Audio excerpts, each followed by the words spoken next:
Nabasted ako sa aking niligawan na bilang sa wala. Ang aking pinaghirapan, may sinagot na siyang iba at siya ay masaya. Liligawan ka ulit kapag ikaw ay single na.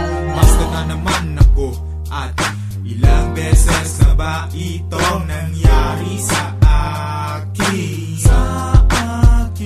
Baby, yeah, that I still do remember. Simula nung ako ay nasa elementary hanggang ngayon sa aking paglaki. Busted 1, busted 2, busted 3. Sa imbis na ako'y malungkot at sa isang tabi ako ay magmukmok, eh di mas mabuti pang maglaro ng PSP ko.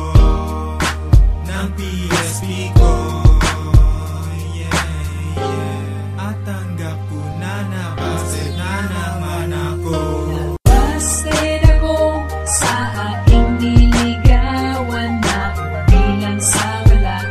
Ang aking pinaghirapan, may sinagot na siyang iba at siya ay masaya. Liligawan ka ulit kapag ikaw ay single na. Oh damn, bakit ba ganito? Laging dinidinay ang puso ko. Sa tuwing ako'y may liligawan na babae, puro na lang ba sagot nila sa'kin na hindi pwede? Hindi ba umiipak tuwang ngiti kong parang aga ang kutos na pangatista at ngiting nakakasilaw? Ano ba talaga ang dapat na gawin para ako sagutin at di na muling paluhain? Parang sumpa kasi ang lagi na rin nababasted. Lulapit ka pa lang agad mo nang mababate na ikaw'y papaasahin na at paniniwalain na hindi niya wawasakin ang puso mong umiibig hanggang may dumating na macho papang may dating. Agad kang babase din para kanyang sagutin. Ganyan kalupit ang aking kapalaran, ngunti ako susuko. Okay lang yan. Nabasted ako sa aking niligawan na bilang sa wala.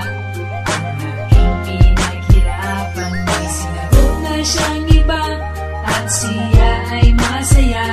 Liligawan ka ulit kapag ikaw ay single na. Nabasted ako sa aking niligawan na bilang sa wala. Ang aking pinaghirapan, may sinagot na siyang iba at siya ay masaya. Liligawan ka ulit kapag ikaw ay single na.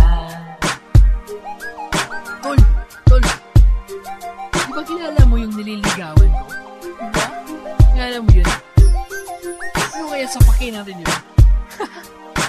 Hawakan mo, ako sa sapa.